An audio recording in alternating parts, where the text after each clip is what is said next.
All right, I'm going to move on to the next presentation, and the next presentation is about the redesign of the ARIN website. All right. Now, I know a lot of you have been asking us at the microphone and provided feedback in recent surveys and over the years. You know what? It's time that you do two big things. You need to redesign the website, do a complete facelift on it, because it's not working well on mobile devices, on my tablet, my phone, and those types of things. And also, the navigation could be better. There are other things about the site that we'd like to change. And I'm glad to say that earlier this year, we were given approval inside the organization to actually pull together a team inside the company and start working on this project. Now, why do we want to redesign it? Of course, because of your feedback. And we want to improve the experience for ARIN services and provide better integration of the information sections of the website and the ARIN Online services that you all use. Here's a list of some of the high-level requirements we have. At the top of that list, of course, is it has to be a responsive design that will natively render to any device that you might use. That's not the case today with the existing ARIN website. We want integration as described, or we want integration of various web-related suggestions that you've submitted over the years through the ACSP process. Again, ARIN Online. Of course, we want to meet industry standards. Another big thing that we're doing is we're going to be de-jargoning a lot of what is on the website today. A lot of you in the room understand the acronyms that are being thrown around in the room here, but a lot of you outside the room do not understand those acronyms or some of those terms. So we're going to be working really hard to de-jargon the website as well. But of course, going through and doing this work, the main and the top priority for us is to maintain the security of ARIN Online when we're integrating these sites and we're making these changes. So we assure you we're doing that. And also, inside the next 6 months, we expect that we're going to have a sample site out there for you guys to start looking at so that you can give us feedback so that we can polish that according to your needs going forward. Now, here's a timeline. We started this project in the third quarter of this year during the summer. The team consists of elements of our communications team, a developer, an integrator, some user experience experts, and other staff and stakeholders are working on the project inside the organization. It's a very high priority project inside the ARIN organization. There is no risk that we will stop this project and not finish it. And also on site today, you may have seen, and also yesterday, and then also available tomorrow, we have some of our user experience staff on site at the meeting to get feedback from you on things that you might have to say about how our website currently operates or what you think the new website might look like. So today, the back-end platform and other tools have been set in place. We've done some work over the last couple of months to get that set up. The site design, navigation, and overhaul are currently being worked on and underway right now. And we're looking to establish by April of 2018 the preview site that I talked about. So the next time that we have an ARIN meeting, in place of this presentation, what you'll likely have is a small demo of what the site looks like, and you'll be invited to go look at that and tell us what you think about it. Now, for the remainder of 2018 past that, we'll be transitioning everything from the old site. We have a lot of content on the ARIN site, and we'll be transitioning that to the new site and looking to launch the new site for you. So that's an informational item, but we did want to let you know that that project is in play and is actively being worked on inside the organization by a dedicated team, and we look forward to providing that new product to you very soon. Are there any questions about the new site project that we've started? Kevin. I'm Bloomberg The Wire. One question and one comment. I'll start with the comment. Thank you. Thank you for doing this. I can't use your website on my mobile phone, so this would be wonderful. The question I had was, you mentioned back-end systems. Mm-hmm. Is the entire www.arin.net, ARIN Online, all of that, part of this overhaul? Can you just sort of, explain the scope of what site we're talking about? Right.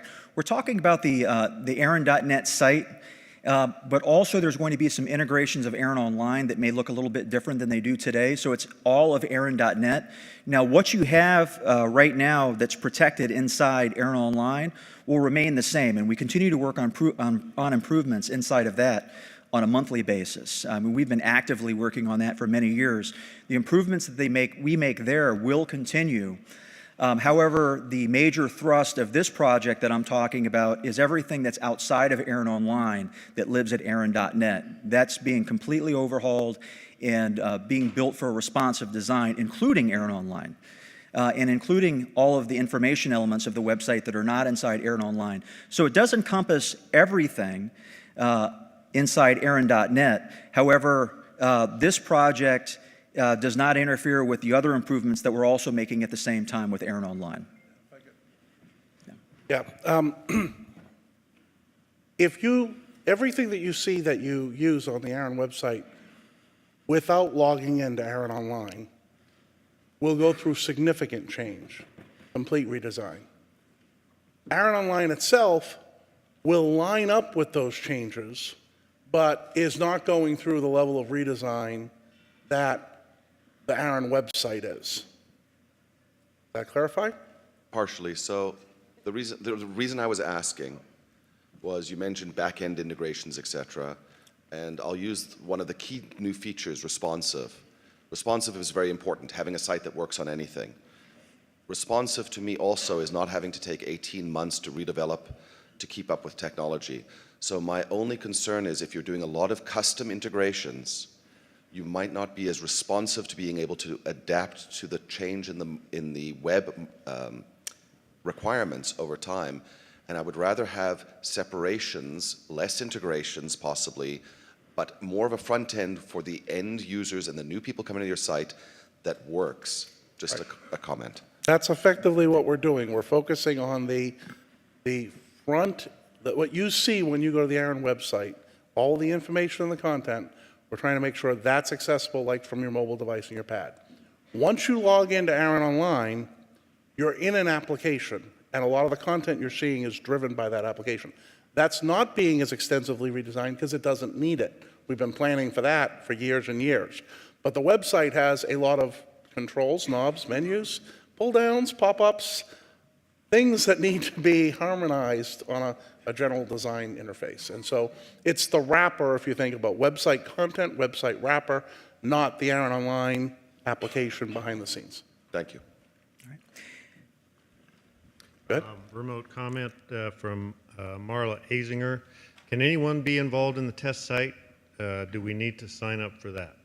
So when we put the test site up for review by the community, we're going to invite anyone to participate in that process that is interested. Absolutely. So our intent is to publish that and make it available to people to use, review, and make comment back to us on. And we're going to take those comments and that feedback, and we'll make further improvements before we release it as final.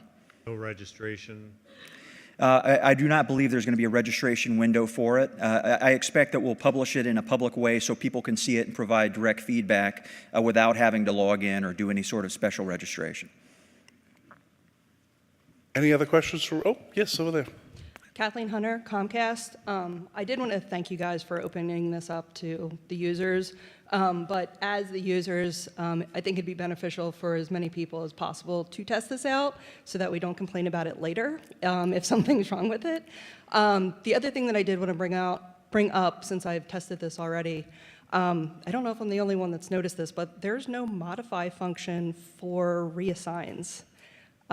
Just something to bring up. I do have customers that change from one unavailable address to two unavailable address, and I have to do that either through the API or through email, or I have to delete it and then re-add it, which is 2 tasks instead of 1.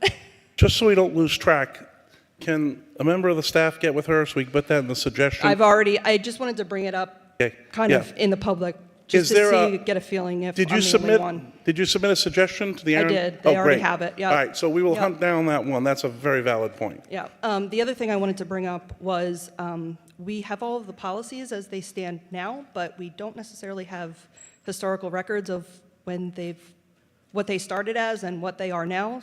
And commonly we have policies that get referenced to this started one way and now it's another way. Sort of a suggestion that I didn't bring up to them was maybe we could have somewhere where we have historical records of policies from start to finish.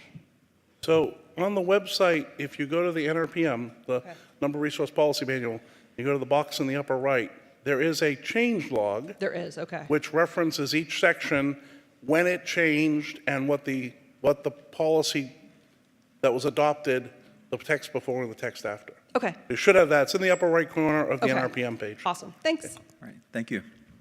All right, Thank you, Richard.